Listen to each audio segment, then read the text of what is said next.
চাঁদাবাজি, রাজনৈতিক ট্যাগবাজি সহ নানা অভিযোগ চট্টগ্রামের আয়ান শর্মা সিন্ডিকেটের বিরুদ্ধে। এসব কর্মকাণ্ডে বন্দরনগরীর সনাতন সমাজসহ বিভিন্ন মহলে দেখা দিয়েছে তীব্র ক্ষোভ। সনাতনী সংগঠন থেকে বহিষ্কার করা হয়েছে তাকে। এই সিন্ডিকেটের ক্ষমতার উৎস নিয়ে প্রশ্ন তুলেছেন ভুক্তভোগীরা। চট্টগ্রাম প্রতিনিধির পাঠানো প্রতিবেদন। বন্দরনগরী চট্টগ্রামের ধর্মীয় ও সামাজিক সম্প্রীতির ঐতিহ্য বিনষ্টের বিস্তর অভিযোগ অনলাইন সিন্ডিকেটের হোতা আয়ন শর্মার বিরুদ্ধে। ২০২৪ সালের ২৬ নভেম্বর চট্টগ্রামে আইনজীবী সাইফুল ইসলাম আলী হত্যার দিন বিস্ফোরক ও দাঙ্গা মামলার আসামি তিনি। জুলাই হত্যা মামলা সহ চাঁদাবাজির অভিযোগে অসংখ্যবার সংবাদ শিরোনাম হয়েছেন। তার অপকর্মের বিচার চেয়ে রাস্তায় নেমেছেন ভুক্তভোগীরা। সাংবাদিক পরিচয়ের আড়ালে সনাতনী সংগঠনের নেতাদের চরিত্রহনন ও সাম্প্রদায়িক বিরোধ সৃষ্টির অভিযোগ তার বিরুদ্ধে।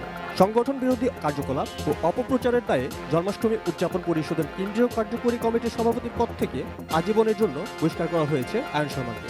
সে আমার জন্য একটা বুয়া নিউজ করছিল। পরের দিনেই আমার কাছে ওই একটা লোক পাঠাইছিল। লোক পাঠাই বলে যে ওনার কি নাকি কি বুস পোস্ট করছে ওই নিউজটার জন্য $150 খরচ হয়েছে, ওই $150 দিয়ে দিলে উনি ওই ইয়াটা ডিলিট করে দেবে। আমরা দেশে সামাজিক সম্প্রীতি বজায় রাখতে চাই এবং এখনও আমাদের যে সনাতনী নেতৃবৃন্দদের বিভিন্ন হুমকি দামকি দিচ্ছে, এই ব্যাপারে আমরা প্রশাসনের হস্তক্ষেপ কামনা করছি। সব সরকারের ক্ষমতাসীনদের সাথে সখ্য গড়ে তোলায় দক্ষ আয়ন শর্মা ক্ষমতাসীনদের ছত্রছায়া থেকে আদায় করেছেন স্বার্থ। আগে নিজেকে আওয়ামী লীগের কেন্দ্রীয় সাংগঠনিক সম্পাদক দাবি করতেন, সময় মতো পাল্টে ফেলেছেন খোলস। উল্টো বিএনপি, জামায়াত ও সনাতনী সমাজের নেতাদের আওয়ামী ট্যাগ দিয়ে ফায়দা লুটছেন। ভাইরাল নিউজ নামে একটা তথাকথিত নামিয়ে ফেসবুক পেজ থেকে উনি যা ইচ্ছা তাই বলে যাচ্ছেন, যেমন ইচ্ছা তেমনভাবে চরিত্র হনন করছেন।